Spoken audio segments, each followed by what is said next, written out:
All right, welcome to the Oklahoma Weather Show, episode number 35. Here we are now, basically the middle of September, just a handful of days away from the official start of the fall season. It is the peak of the hurricane season in the Atlantic, but what we have coming in here in the coming days is something coming in out of the Pacific. It's certainly been a big weather story that we've been talking a lot about in the last couple of days. What was once Hurricane Odile, now just remnants of a tropical system, but as we can see, this time of the year, these systems get caught up in the upper level winds and they move across the United States, and sometimes they can move right over Oklahoma. We are certainly no stranger to finding remnants of tropical activity here in Oklahoma, and we're going to see that in the coming days. So we'll talk a little bit about that coming up, as well as later on in this show, we're going to bring on communications from the American Red Cross right here in Oklahoma. So certainly a lot that we can talk about for today. Let's first talk a lot about this, what was once a hurricane. Brad, Danielle, I know you both have been looking at the data throughout most of the morning time. Let's first talk about what we saw yesterday. Did y'all happen to see the 12Z Euro and the projected rainfall that it had coming out of this? Yeah, it's unspeakable. I don't want to talk about it. I'm just kidding. Yeah. You were showing it to me. I mean, it was a lot of rain. It was. It was a ton of rain, almost to the point that you had to say to yourself, "This doesn't look right," you know. And I see this morning it's changed. What's the latest data saying right now with projected rainfall? Well, Damon, I'm looking right now towards the southwest, where it's amazing what we're seeing in southern Arizona, southern New Mexico, Southern California. And what's too bad about Southern California is they need the rain in Northern California. So you've got flood warnings and flash flood watches in Southern California. At the same time, there are red flag warnings with huge fires in the northern part of California. So, as far as what was happening this morning, I just sampled the 12Z today. Euro's not in yet, but GFS has kind of a bullseye of the low running through northern Oklahoma, southern Kansas. Kind of what we saw with the 0Z as well, favoring the northern part of Oklahoma, the southern part of Kansas. It's kind of strange. It's a real tight little bullseye of rain with lighter amounts outside of it. So I've struggled with this forecast, honestly. It's not often that you watch tropical lows come in off the Baja Peninsula and track across the desert. So I wish I personally had more confidence with this system. Yeah, it's interesting that when we were showing the forecast and talking about this yesterday, how the models change and change often, and I think that's one thing that we try to relate to everyone out there that's listening is that, take the forecast with a grain of salt because it's going to likely change in a day. I mean, we were talking yesterday about how, the WPC, former HPC, was forecasting northern Oklahoma to see the bulk of the rain, and then you look at it this morning and it's the bullseye, as Brad said, right over central Oklahoma. So, a lot can change over time, for sure. Well, we have to remember, too, how models forecast, where models get their data from, looking at all the past weather events and looking at the parameters and saying, okay, last time the ingredients looked like this happened, but when you don't have much to compare it to over the years past, I mean, how many landfalling tropical lows have there been that have come in from this trajectory that really models can go back and pull from this to really sample on? Sure, a model is going to see 10, 20 different fronts come through in a given season, and the models are going to handle that just fine, but when it sees something tropical, I mean, once every 3 or 4 years to yeah. And that's the hard thing is, as you've been saying, is how does a tropical system get sampled here out in Oklahoma? Well, we don't get a lot of them. What you're looking at here, this is WPC 5-day QPF. You can kind of see the track that this system takes. First off, I want to note 7 inches of rain in Arizona. I mean, that is amazing. And that, 1 inch of rain in Arizona will lead to some incredible flooding. So 7 inches of rain in the coming days. I wish I could see that bullseye right there, that 7.5 inches up closer to Lake Mead, because we know how bad that lake needs needs to fill up there. But here in Oklahoma, 3 inches of rain. Last I looked, this is going to be 3 inches of rain with hardly any amount of extreme instability that would lead to any type of crazy severe weather. So this might just be good old soaking rain that comes in here, downpours every now and then, a couple rumbles of thunder, but I mean certainly nothing that would lead to any type of big severe weather outbreak that would have us really concerned.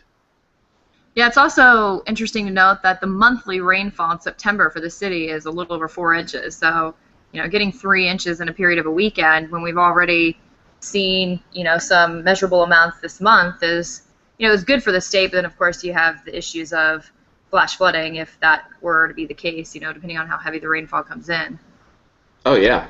And at least we're getting the rainfall, Danielle, during the time of the year that we need to get the rain. This is kind of our last hurrah before we begin to watch the transition into the drier weather season. So 3-4 inches of rain this month.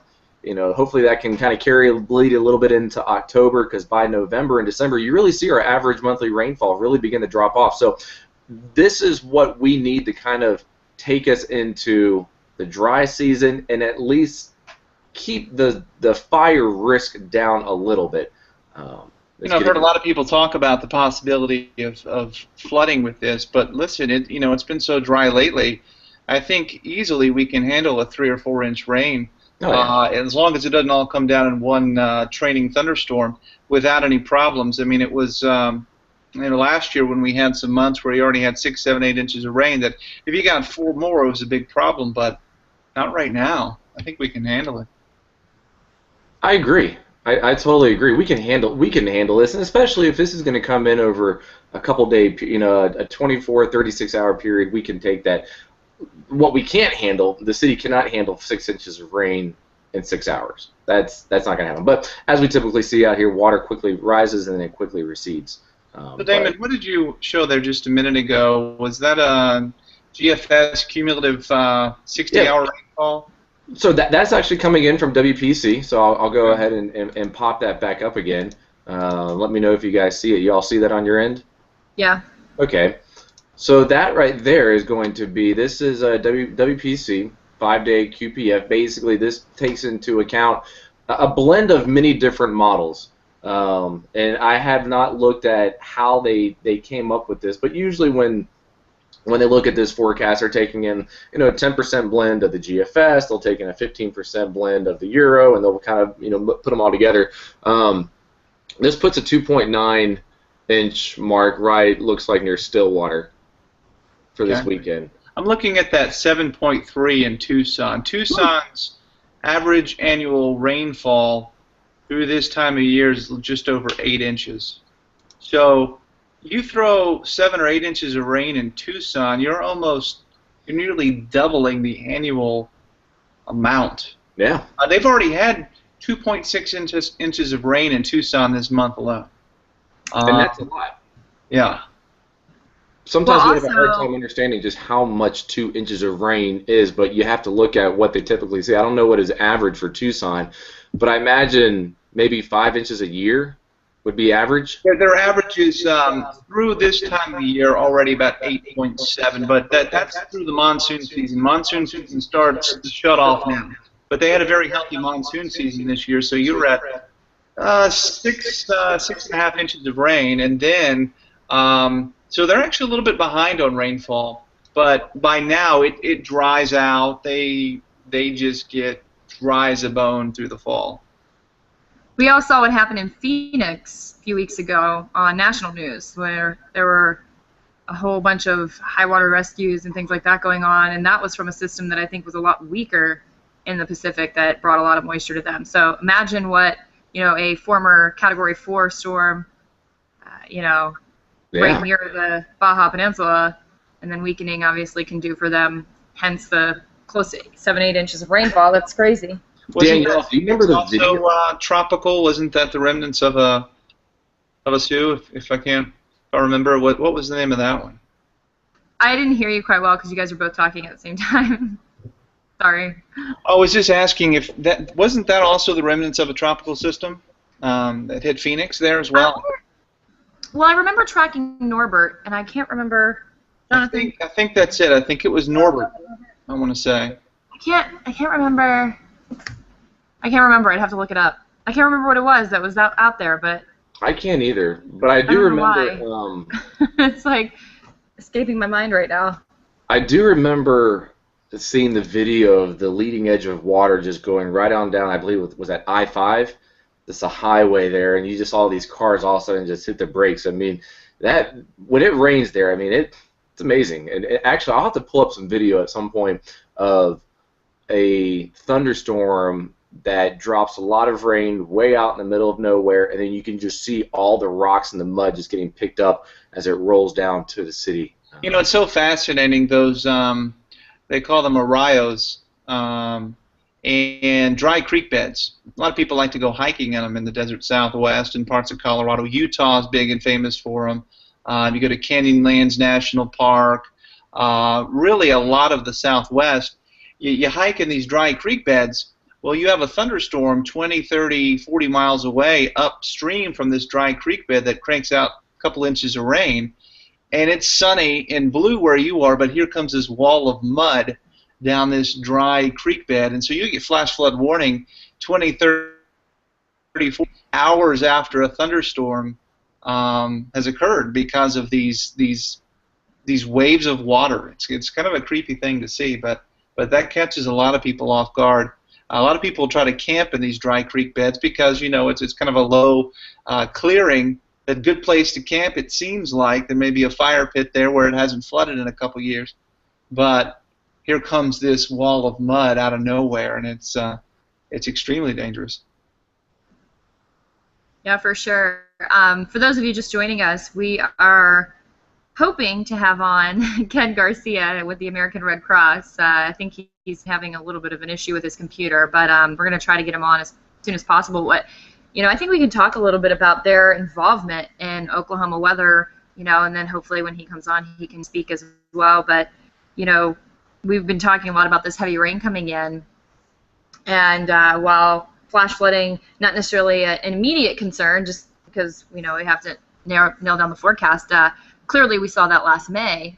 That was like a historic event, though. So, I think everybody at home, when they hear heavy rain in the forecast, they kind of get this mentality, is it going to be like May, that vision. But the Red Cross had a big involvement in that situation last year and in other natural disasters, across the state of the past, who knows how many years. So they're really, really beneficial at helping the community. Danielle, where is our regional American Red Cross based out of? Is it out of the Oklahoma City metro area? They have a building down near the Capitol. That regional, I think it's the regional headquarters, is down there at near the Capitol. At least that's where I've met Mr. Garcia several times and done some interviews down there. And they have, a whole bunch of resources for everyone out there watching. That's interested, and I'm pretty sure he would like me to talk about it too, since he's not here to talk about it at the moment. But they have a number of apps. So if you are into technology and you have a smartphone, which many of us do, you can search for, Red Cross. They actually have he was telling me, several different weather apps. They don't have them all combined.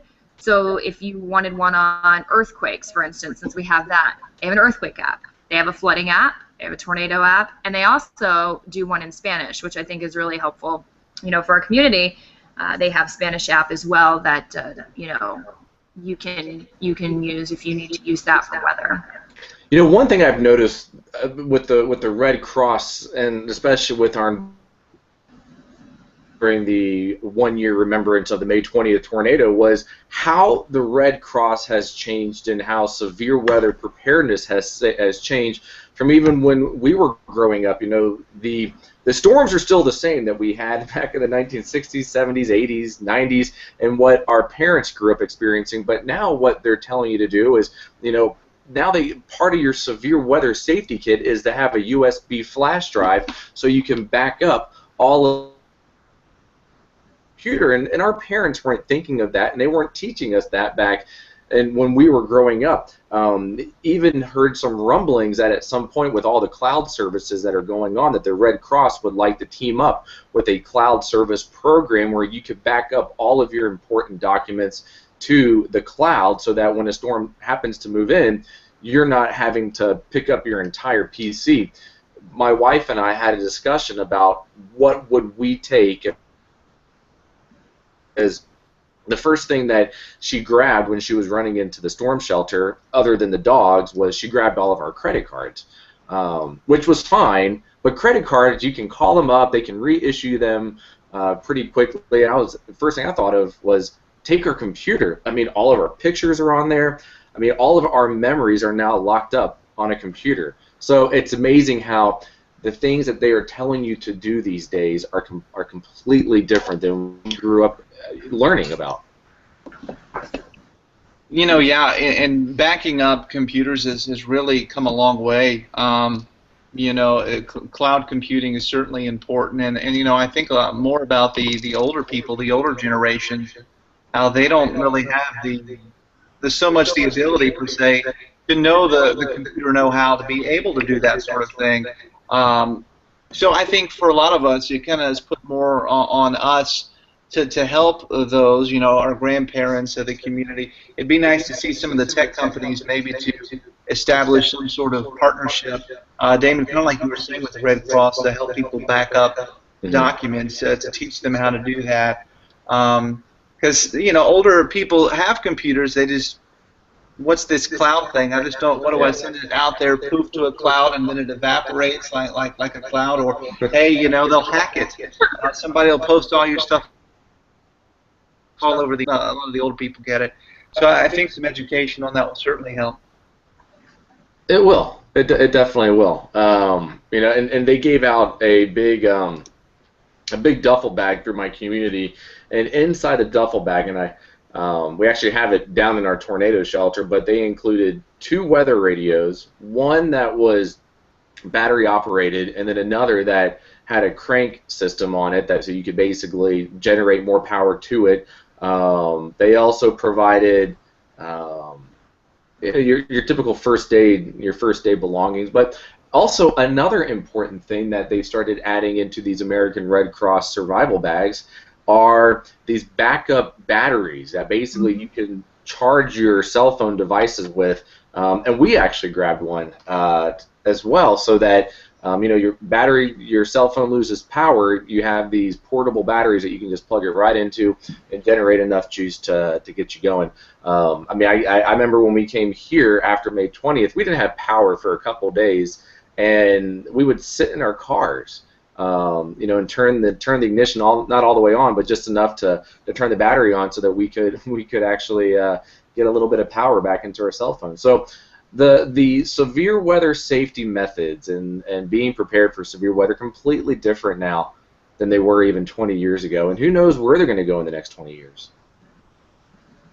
You know, I think too, a lot of times making friends and reconfiguring and healing relationships with people out of state, away from where you live, because it always seems like there's going to be a time where we're not going to be able to comfortably be at our home periods at a time, whether it's a power outage after an ice storm for a week, whether it's you know, you do have a disaster, you have a fire, and you can't be in your home. You know, getting through a disaster when you have healed relationships from family in other states that you can go stay with, you know, is really important. And you know, that's not something we often think about when it comes time for it. But chances are, in our lifetime, you're going to be out of your house or uncomfortable in your house for some time. So being able to go somewhere, able to, if you still have family that's living, you know, that can be a real blessing.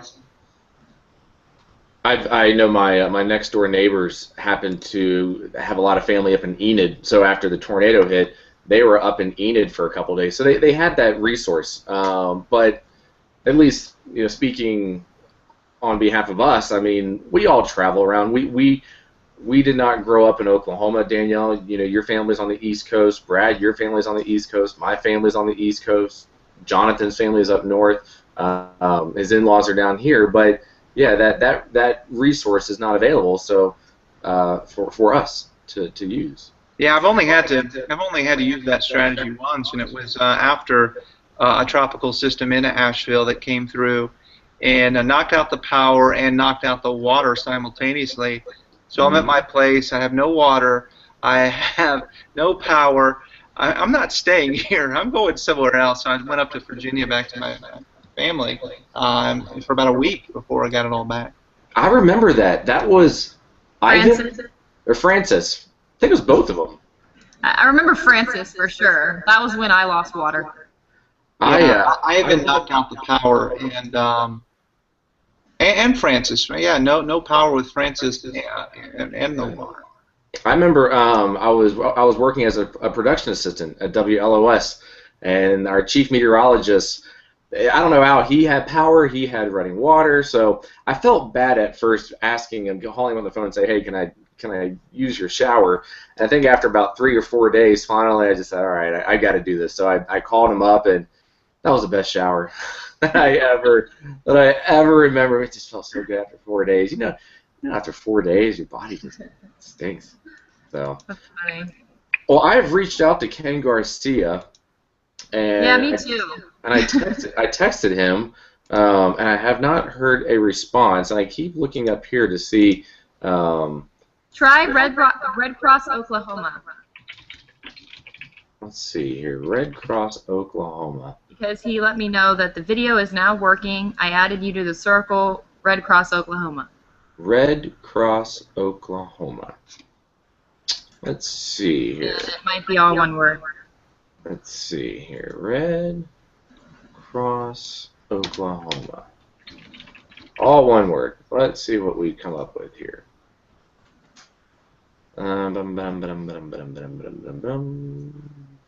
People and pages. Everything. Oh, let's see what we have here. No.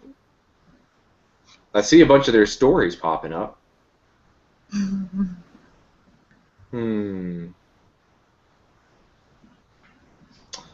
Interesting. Did you mean? Let's see what. Oh, let's see here. American Red Cross people and pages. I wonder if this is them. You know, I'm pretty excited too about that cooler weather next week. I don't know about you guys. It looks consistent 70s? I think that's what I saw in your 5+5. Yeah, you know, trying to get to the 70s, at least mid-late next week, I think. That's what Damon was thinking as well. I haven't had a chance to look at anything. That'll be nice. Yeah, it looks 70-ish. And of course it... There we go. He said Oklahoma Red Cross. Found him. There Try we that. go. All right, I found him now. Okay. Let me see if I can... Oklahoma Red Cross. There we go. Let's see. I'm going to send him an invite right now. Let's see if he jumps on. Yay. Okay, there we go. Instead of Red Cross Oklahoma. Let's see if he jumps on. There we go. They have finally joined us. Come on. Let's see here. Ken, how you doing? Well, there he is. We have the latest in modern technology here at the Red Cross. Ken, good to see you. Good to see you. You know what? Actually, don't feel so bad. We were typing in Red Cross Oklahoma, Red Cross Oklahoma City, and we had to flip the words around and finally found Oklahoma Red Cross. So your stream is looking great. So let's go ahead and continue this show. We were kind of talking a lot about what you all did back on May 20th as far as these bags that you presented in my community with USB drives, and how really the change in how severe weather safety is handled from even 20 years ago. We talk a lot about protecting your computers now, where 20 years ago we didn't do that. So we were kind of on that discussion. Danielle has been chatting with us as well. So Danielle, go ahead and take it away. Yeah, well, I think first off, you guys do a great job, with everyone in the community, especially after a huge event or a natural disaster. So yeah, I mean, we would love to hear the stories about, I guess, last year, since that's kind of on everyone's minds, regarding not only the tornadoes but flooding, the issues that we had on May 31st. So just talk a little bit about how you guys, helped out in those times of need. Yeah, obviously when a disaster happens, whether it's flooding or it's a tornado, wildfires, you name it, our first thing that we want to do is establish shelters, because we know people are going to need a place to go. So that's what we did when the tornadoes hit on May 20th, 19th really, then on the 20th and again on the 31st. And sheltering, feeding, and then of course making sure it's safe for our volunteers to get in and out. This was a very emotional disaster that had taken place in central Oklahoma, and so we have disaster mental health volunteers that were able to go out and meet with people.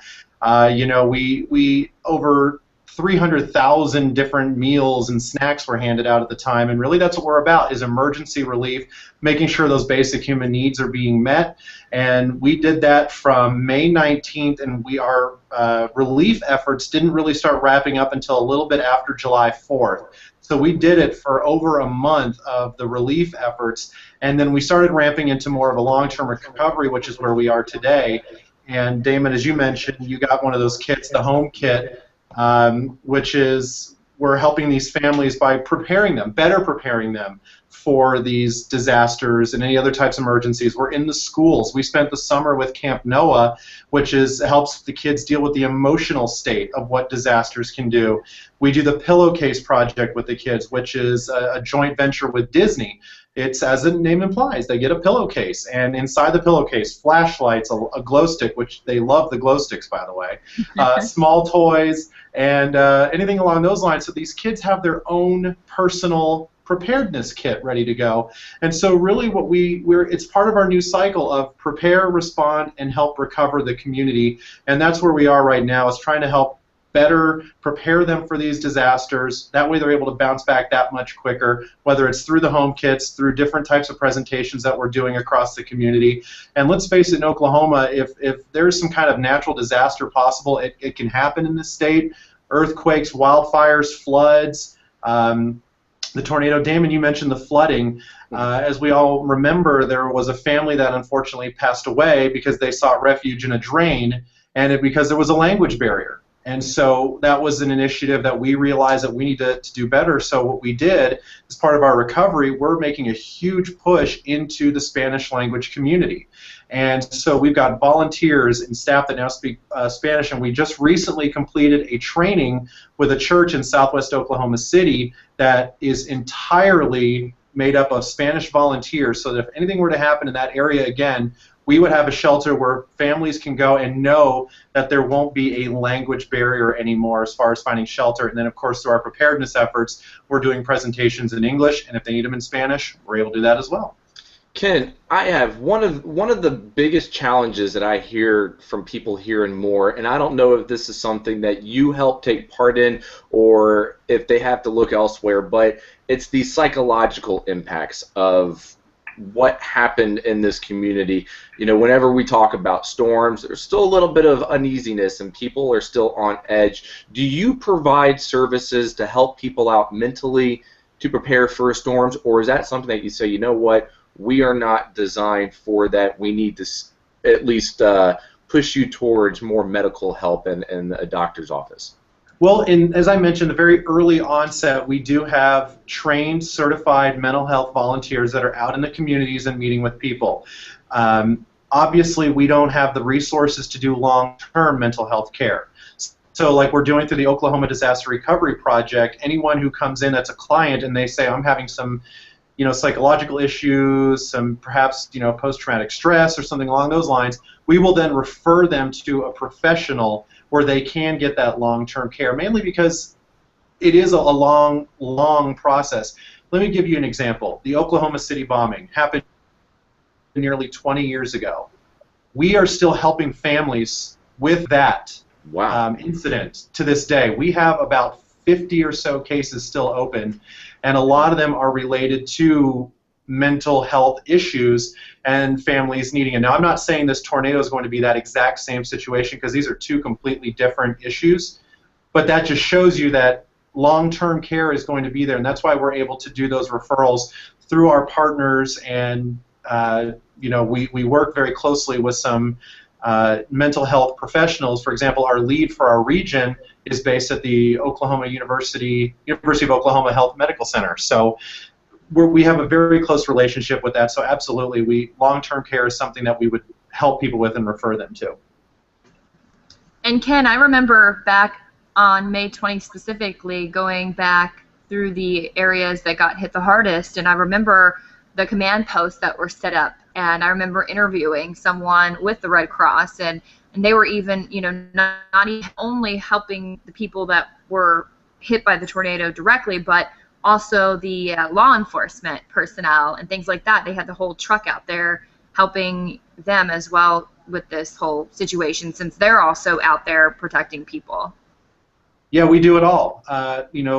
We're often associated with helping the residents, but we're also right there hand in hand with our firefighters and police department, because they are working round the clock. I mean, we saw in those early hours they were doing search and rescue. That may not be something that we're doing, but we're there to support them in giving them a cold drink, because it was a lot of hard work, and it also got a little bit chilly then as well, so we were able to provide them some coffee and just some kind of a little bit of a booster. And I've been on many responses where we call it mass care, and the fire department, you can just see how exhausted they are. They have that look. I mean, they're emotionally drained, physically drained, and just a little cheeseburger from McDonald's that we're able to provide them is enough to make them feel a little bit better. They feel, thank goodness you guys are here. We really do appreciate it. So, we are helping the community. Our firefighters, police department, EMTs, they are part of the community as well, and they are just as important to take care of, because they're doing their best to save us and the community, so we want to make sure they're taken care of. So we help everybody. If you, in your situation, hopefully it never happens at KOCO, but if something were to happen there, we would be there to help out and provide relief efforts if we needed to. That's what we're here for. How much? Go ahead. Go ahead, Daniel. Go ahead. I was just going to say, did you have any people that came to you guys for help back in April when the fire broke out in Guthrie? Did you have any people directly affected by that came to you? We did. In fact, I was actually in Arkansas when that broke out, helping out with relief efforts from their tornado that happened. And so I'm on the phone actually coordinating things from Arkansas here in Oklahoma. And as soon as I got back, I went to the church where we had set up what we call a multi-agency resource center, or MARC. And the Red Cross, Salvation Army, Catholic Charities, all these different agencies were sitting there, and we had, well, at least the day I was there, maybe 3 or 4 families come in and meet with all the agencies to see what help is available. And through the Red Cross, we sat down and determined what's their need. We know if their home was indeed completely burned or destroyed, and we can say, okay, well, this is the help that we can provide. If you need some additional assistance, please go see these other agencies, because a disaster, even a house fire, all the way up to the size of the tornado, as well as the wildfire in Guthrie earlier back in the spring, early summer, is bigger than any one agency. So we all work together to help these families out. So absolutely, I met a man who was in Edmond at the time, and his home burned down, but he was at a birthday party. And I asked him, I said, were you ever concerned? He said, no, because the birthday party to me was more important at the time. I said I would deal with the house when I got there. And sure, I mean, you could tell he was upset, but at the same time, he's like, I'm going to get through this. It's not the end of the world, but at the end of the day, a disaster to anybody is the biggest thing happening to them right now, and that's why we want to help them through that initial recovery process. Something that I was wondering about is each and every single natural disaster presents its own unique advantages or even disadvantages. Nothing ever goes according to textbook, it seems like. When May 20th happened, or even May 31st, what did you all learn about yourselves, and were you all fully prepared, or did you all ever encounter situations, let's say during the Moore tornado, where you said, oh, okay, we did not exactly have a good plan for this, so we're going to have to change our approach to these type of storms? Did you all have any type of situations like that where you just said, we weren't fully prepared for this specific type of event? Well, I will say this for the Red Cross, we're constantly looking for what could happen, and I would say if there's anything that we weren't prepared for was the number of volunteers that came in. We had 2,500 volunteers come in over that entire period. And we had storms the 19th, the 20th, and then again about 11 days later. They had no idea what kind of weather we could have here in Oklahoma. I mean, a lot of them were scared. I mean, they're coming here to help us, and they're seeking shelter. We were at the Postal Training Center in Norman as our headquarters, and they were huddled inside trying to seek shelter. And so what we realized and we're trying to figure out is how do we present to volunteers who are coming in so they have a better understanding of the kind of weather they're coming into, especially in the springtime. As far as assisting the community, we realized that it was such a widespread area that got hit. I mean, a lot of people focus on more, but there was the Little Axe area, and then of course around Shawnee, up in Kearney. I mean, this was a large area that we had to cover, and it happens. There's small little pockets that people may miss, and so we realized that social media was our best friend in that situation, because oftentimes people would say, hey, we're on this road, we're not getting any assistance. So we were able to, in my department, say, hey guys, we're seeing a lot of messaging around Luther. People forget the area around Luther got hit as well. And so we were able to get trucks down there when it was safe to do so, because at the time it's a dirt road, it was very muddy. Once it dried up a little bit, we were able to get some heavier trucks out there to deliver some cleaning supplies and meals and food. And so, we always are learning how we can do better and how we can improve, but at the end of the day, you're absolutely right, Damon. You never know what is going to happen. Did we know, starting on May 19th, we were going to have the widest tornado in history? Did we know we were going to have a powerful EF5? No, we didn't. But we always have to be prepared for what can happen. And even when we go into the winter, we had the ice storm right around the Christmas time. We were preparing for that. I mean, we would meet with all of our potential shelters, the emergency managers, all different offices around the region, because we want to make sure our equipment's where it needs to be, but at the end of the day, we never know exactly what's going to happen until it happens, and then we adjust, and then we take those lessons and we reapply them. So when we go into next spring, lessons learned from May 20th, 19th, and 31st, we take and continue moving forward, because at the end of the day, helping our clients is what we're all about, and alleviating that human suffering in the wake of disasters is really what we want to do. So Ken, I've been to your facility near the state capitol. Are there any, I think you mentioned Norman, are there any other places, American Red Cross, set up around the state? Because I always wonder about resources, during events like last year that we had. There's so many of them and so many people affected that, have you ever had to worry about running out of resources to give to people, or is that when you guys call in from other states? Well, the way we work is we want to be able to respond locally right away. And yes, we have offices. We have about, I think, 17 offices within our region: Stillwater, Blackwell, Enid, Guthrie, Guyman, Woodward, Elk City, Altus. We got a lot of them, all the way down into Ardmore. And so when we know there's disasters coming, we rely on y'all's forecast. When you guys are telling us where storms may be popping up, we'll have meetings and say, okay, where do we need to start moving our shelter equipment? Where do we need to start moving our trucks? Where, when the ice storm was hitting, okay, they're saying it's going to be further south towards Ardmore in the Durant area, or Durant if you prefer. And so we want to move materials where we need to move them, and that's what we need to do. Now, when it becomes large scale, like what we had on May 20th, the minute that thing hit the ground, we knew this was going to be a big response, and so immediately our office in Washington, D.C. is calling us, what do you need? And they start moving in the emergency response vehicles. We had 45 come in. We only have 3 in our region. So they were coming in from Texas, Minnesota, Arkansas, Arizona, you name it, all these different states nearby to come in. And that's one of the benefits of being a national organization, is we're able to mobilize people and move them in as quickly as we can. We did the same thing with Superstorm Sandy. We sent our trucks out there when that was hitting, or Hurricane Sandy, if you prefer to call it that. We call it Superstorm within the Red Cross. But that's what we do. When we know these things are coming, we start to mobilize as best as we can. So as disasters grow, yes, we start bringing in more resources, which is what we did for May 20th. Once that storm got off the ground, our trucks were rolling. Trucks in from Texas were starting to come in. The same thing happened in Arkansas this year when they got hit with their tornadoes. We sent vehicles to them to help out, as well as from Texas in that area as well. What does the American Red Cross need? I know after the severe weather that we had last May, there were just piles and piles of bottled water still sitting in some of these warehouses, some of these nonprofit warehouses around here. if someone says, I want to donate to the American Red Cross after a disaster, what's the most important thing that you all can take in?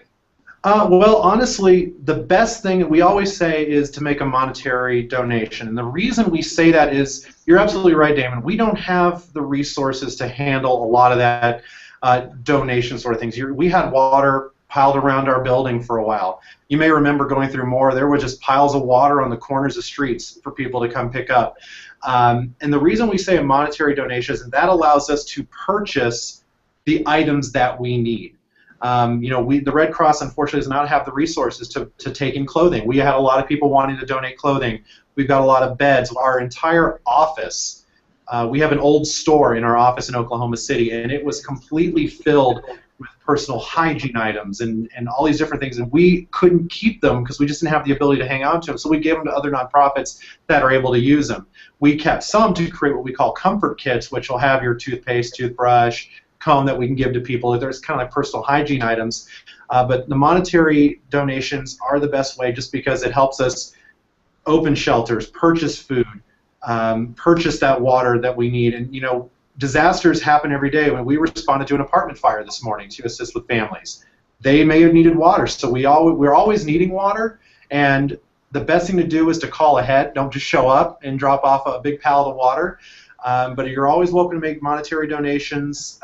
Again, that is the best way to help. And you'll always see that whether it's here in Oklahoma or across the country, just because it enables us to better serve the community and not having to dedicate man hours to sorting through everything that has come in. So volunteer is one way that you can help us, and as well as making a monetary donation, because volunteers at the end of the day make the Red Cross work.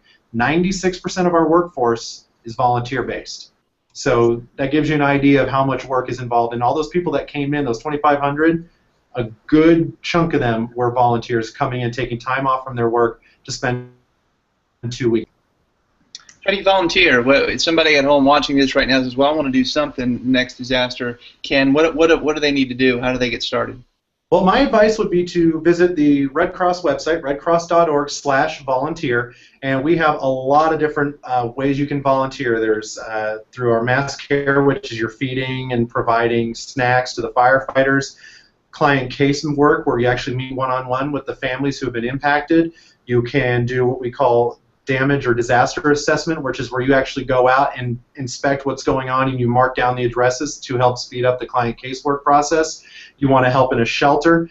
All of these possibilities are there, and everyone gets training, and all the training is free. That's what's great about it. So if you've ever really wanted to help out the Red Cross in time of disaster, the best thing to do is to start your training now, because if you try to come in the day of it happens, we had thousands of people in our office on May 21st.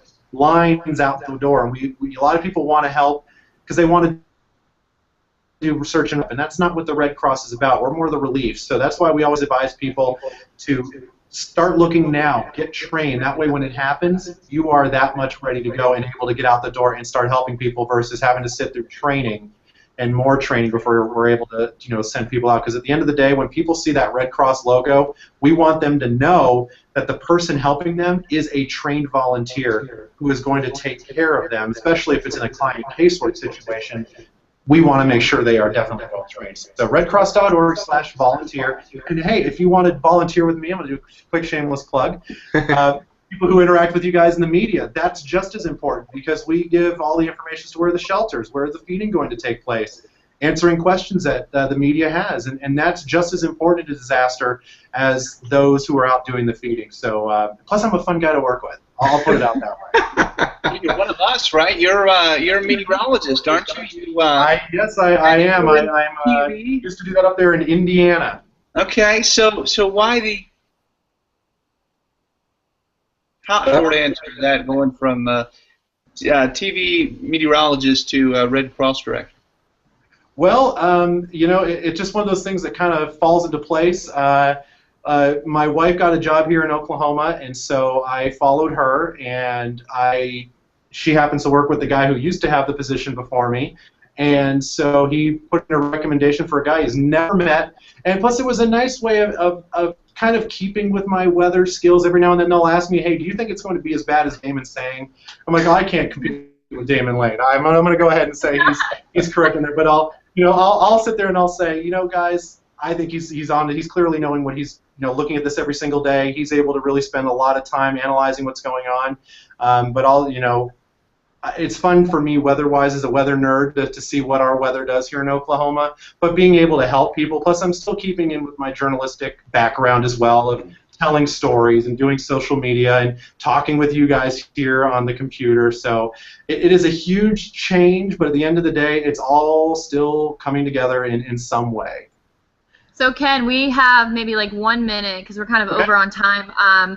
But I want you to go ahead and plug your apps because I know every time I visit you, you really want to talk about it. That's fantastic. We have apps for earthquakes, flooding, wildfires, tornado, pet first aid. We have a new one for blood. It doesn't actually take the blood, but it lets you know where blood donations are taking, blood drives are taking place.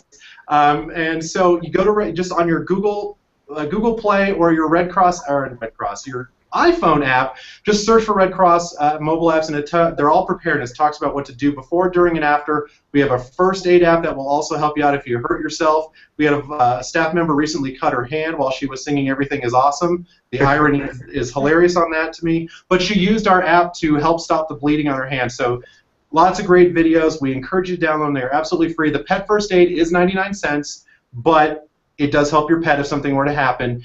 But please download them, please use them, and they are wonderful tools, and we really encourage them, and I thank you guys for the opportunity to plug our apps. And I know, Danielle, last time I showed them to you, I remember you saying, wow, I didn't know I could do this. I think your photographer was really jazzed about them as well. He was excited. He was really excited. And you also have a Spanish one, too. Yeah, they are all available in Spanish. You can toggle between English and Spanish, so when they download, I think they download automatically in English unless your phone is set to Spanish, but yes, you can toggle back and forth between the two. One last question I had before we let you all go and grab some lunch. I see behind you it says American Red Cross. Red Cross is a worldwide thing, correct? So if I went to, say, England or France or Mexico, do they have Red Cross offices as well? Switzerland. Yeah. In fact, Danielle learned that it's the inverse of the Swiss flag, if you've ever wondered that, because of their neutrality. But yes, there are Red Crosses across the country, also Red Crescents. So, for example, in the Middle East, you're going to see them called Red Crescent. At the end of the day, they're all the same. Now, we all may do different things. For example, in Mexico, the Mexican Red Cross runs the ambulance service.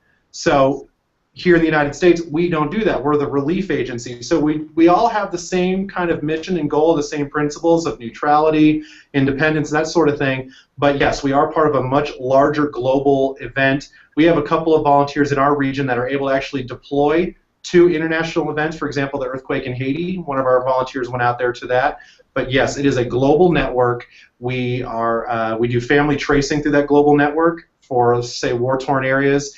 If a family member is here in the United States trying to reach someone in, say, Iraq, and they're trying to coordinate, the Red Cross through its channels is able to try to find those family members and try to reconnect them. And that's one of the little-known services that the Red Cross around the world, Red Cross, Red Crescent, is able to do.